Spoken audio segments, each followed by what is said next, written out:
Brighton 0, Arsenal 3, bro. Yeah, 3. I'm gassed. The game's just finished. Today I said let me do it a bit differently. Let me record the video straight after the game so you get my raw reaction. I can't lie, I am buzzing with that. That is huge. We needed to win, especially considering what happened with the City game earlier today. I was watching that. Disappointed in Crystal Palace. I feel like they missed their chances. But anyway, ban them, man. Ain't here to talk about them, man. Arsenal 3, Brighton 0 at the Amex, which is not... This was never going to be an easy game. So, gassed with that. So happy with that. I'm going to start with... I normally do this anyway, but I'm going to start with... I'm just going to get the negative out of the way straight away. Zinchenko, bro.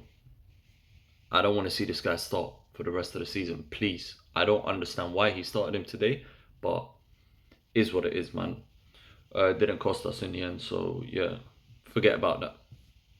Performance, I thought first half, first 5-6 minutes, Brighton, it was mainly all Brighton.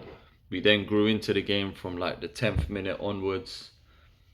Then we got the penalty through Jesus. Obviously really good bit of skill on that left hand side. I feel like the with Jesus the wing suits him more than striker, because I feel like when he's a striker he's always drifting out wide anyway, so you might as well just keep him on the wing. Yeah, so penalty, Saka steps up, of course. Odegaard holds onto the ball to take the pressure off him. Saka steps up, scores. He always scores. I think he scored every single penalty he's taken this season. So yeah, he does. To be fair, Saka rarely misses penalties anyway. So yeah, it's either between him and Odegaard as to who was gonna take the penalty. Dispatched that.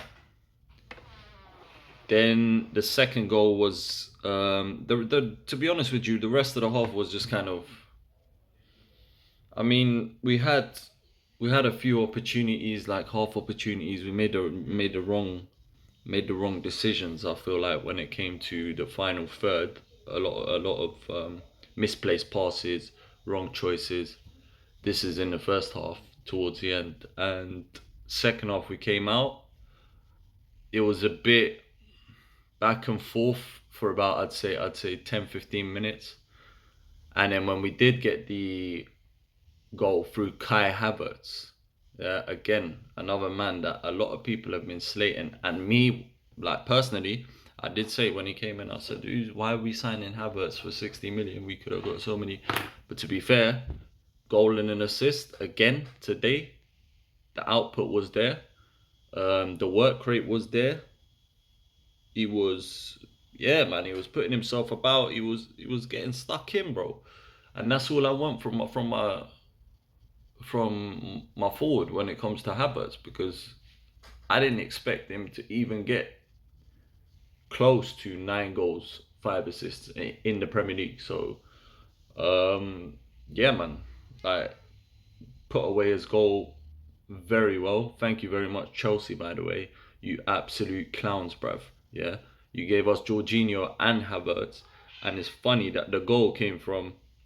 I'm pretty sure it was Jorginho on the right-hand side. Odegaard slips in Jorginho. Jorginho cuts it back. Havertz in between, I think it was 2 Brighton defenders, and just puts it past the keeper, bro.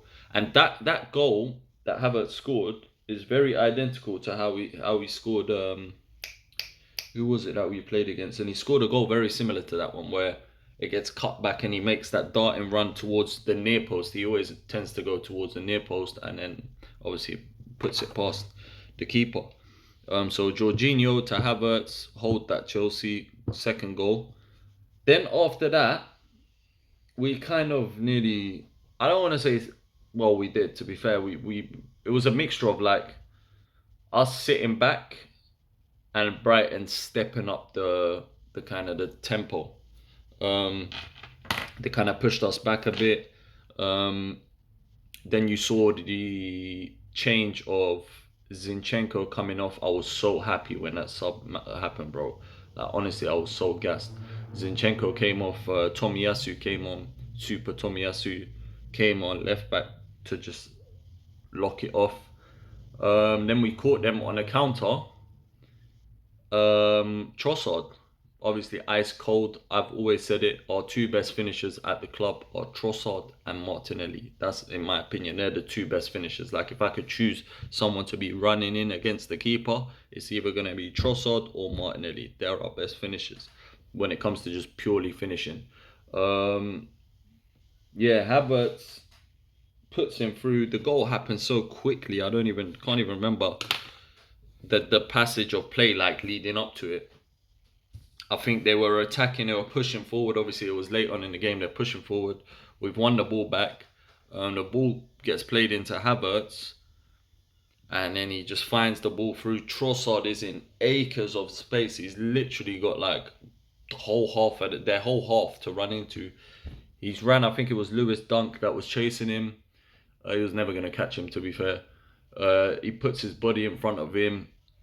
He does like a fake shot to make the keeper make his move first. So this is where like Trossard stands out in terms of finishing compared to the likes of Havertz, and he's very composed. He's very smart with his finishing, because what he did is when he done the took it on to the right hand side, cut across Dunk, and then he done the little fake shot. He waited for the right moment, because the keeper reacted, and the minute the keeper reacted, bang, he's chipped it over him. 3-0, game done. And I'm so happy that he celebrated, by the way, because bun you, Brighton. Yeah, I'm trying not to swear, bruv. Yeah, you absolute clowns, fam. Yeah, you're booing the guy. Before he even stepped on the pitch, they were booing him when he was warming up, bro. So hold that. He celebrated in your face. Yeah, goggles, all of that. 3-0, man. Then, yeah, after that, just see out the game. Again, defense.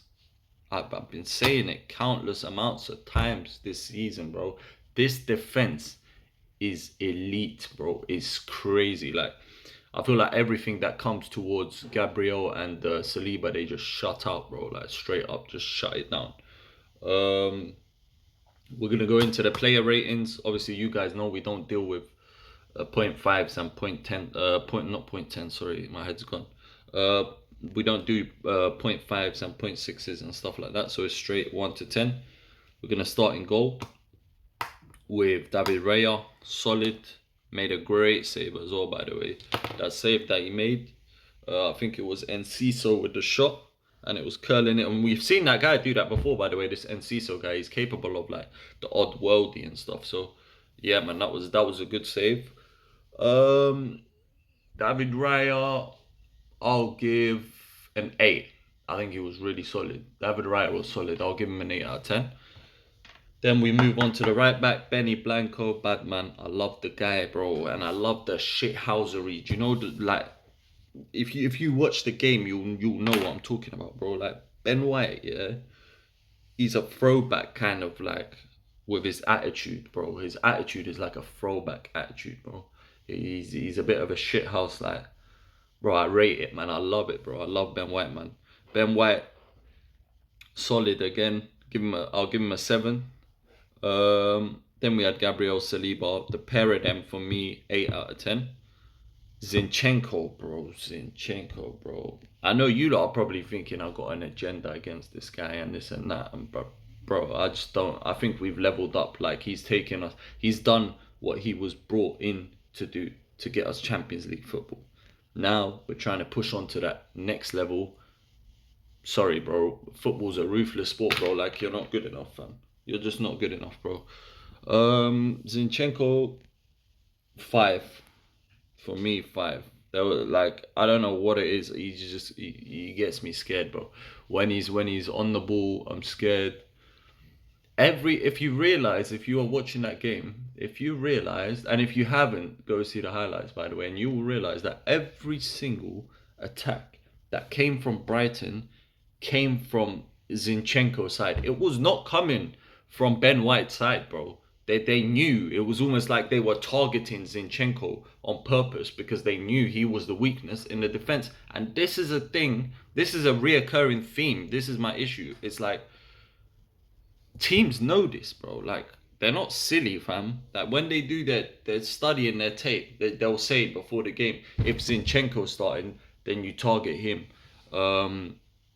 So for me, not good enough, bro. He's just not good enough. The midfield for me today, Jorginho had a decent game. I'll give Jorginho a 6. I feel like there was times where he got caught on the ball, so yeah, that's why I'm giving him a 6. Declan Rice, again, I don't know. This guy don't have below a 7 out of 10 for me. All season he's not had below a 7 out of 10. And had that shot that he took in, I think it was like the 87th minute or something like it was late on in the game, where he took that shot and it's just gone, like it's just skimmed past the post, bro. The way he caught that ball, fam, if that would have went in, crazy, bro. Declan Rice I'll give him a 7. I'll give him a 7. He was solid today, man. Ødegaard, again, leading by example with the press, and Ødegaard, bro, crazy. My favourite player at Arsenal right now is Martin Ødegaard. I'm biased with Ødegaard though, so I'm trying not to be, because me, I'll just be like, bro, 9. Like, even though it wasn't a 9. So with Ødegaard, I'm gonna give him a 7. I feel like 7's fair for Ødegaard. 7 is fair. Like, I'm not doing too much with a 7. Gabriel Jesus. I feel like in the first half, out of all of our attackers, Saka, I know Saka scored the penalty obviously, but out of Saka, Jesus, Havertz in the first half alone, I feel like Jesus was the more threatening. Jesus, I'll give Jesus a 7 as well. I feel like he was the most threatening in the first half, so for that reason alone, and he won us the penalty, which kicked us off. So it kick-started our overall performance. So because before that we weren't looking too great, to be fair. So Jesus, I'll give a 7. Kai Havertz. So here is, for me, the man of the match, because for me, the second half from Kai Havertz, he sealed it for us, innit? Let's be real, bro. With the goal, with the assist, he sealed it for us pretty much. Kai Havertz, I want to give an 8 out of 10, and personally, my man of the match, innit? And then on the right with Saka, again, scored the penalty, got us a goal. First half was quiet. Second half he was decent. I'll give Saka like a 6 out of 10. I feel like it was just average, like a very average performance from Saka. Now substitutes, I'm not gonna do ratings for, although Trossard deserves a rating for the finish. So Trossard, I'll give an 8. Martinelli. Now I just want to talk about Martinelli real quick. I don't like this experiment that he's doing with Gabriel Martinelli. How when he's bringing him on, he's putting him on the right hand side. I don't like Martinelli on the right hand side, bro. It's bugging me. There's something about it, it's just bugging me. I feel like when he's almost like he's thinking about it too much, because he's so used to coming off the left. And I've just dropped my phone. But we're not gonna cut that out, you know. We're gonna keep that in there, bro. Authenticity, fam. Yeah. But for me, and I've spilt my drink, bruv. Oh my days, bro. I just clocked that now.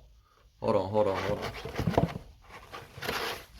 So for me, yeah, Martinelli is not comfortable. He's not comfortable coming in off the right. It's clear to see. So I think that experiment needs to stop.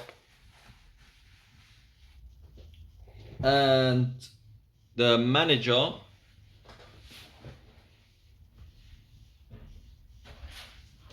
so in terms of Mikel, I think the mistake that he made was obviously decision to start Zinchenko. For me, poor decision. Obviously it hasn't cost us or anything like that, but going forward in the future now, I don't like that. That needs to stop, bro. You can't play Zinchenko at left back. You just can't. Not at this point in the season. Going for what we're going for.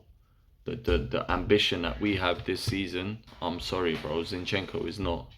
He's not what you need in this situation. So apart from that decision, I feel like the subs he made, decent subs, good subs. Timing of them, I would have maybe made a few of them earlier. I would have maybe thrown on a Partey, but overall, I'll give him a 7 out of 10. Only reason I'm not giving him an 8 is because Zinchenko. I also want to just touch upon quickly the shift in mentality. And that's one of the biggest things that I realized in this team, the shift in mentality. I feel like they're a lot more confident, like in games when it comes to narrow situations. So there's football's fine margins, right? So when we're 1-0 up, that they're confident to, because of the defense and the stability in the defense. I feel like the players are just confident to allow the opposition to have the ball and almost invite pressure and try to hit them on the counter. And that's where Arteta's become a bit more like pragmatic with his tactics. I feel like he's learned how to like change his way of playing. Like it's not just, you don't just need to do one way of playing in it. Like if you need to sit back for a bit and hit, you seen the third goal was a prime example of that. The third goal was literally them attacking, we win the ball back, one pass, Kai Havertz splits them,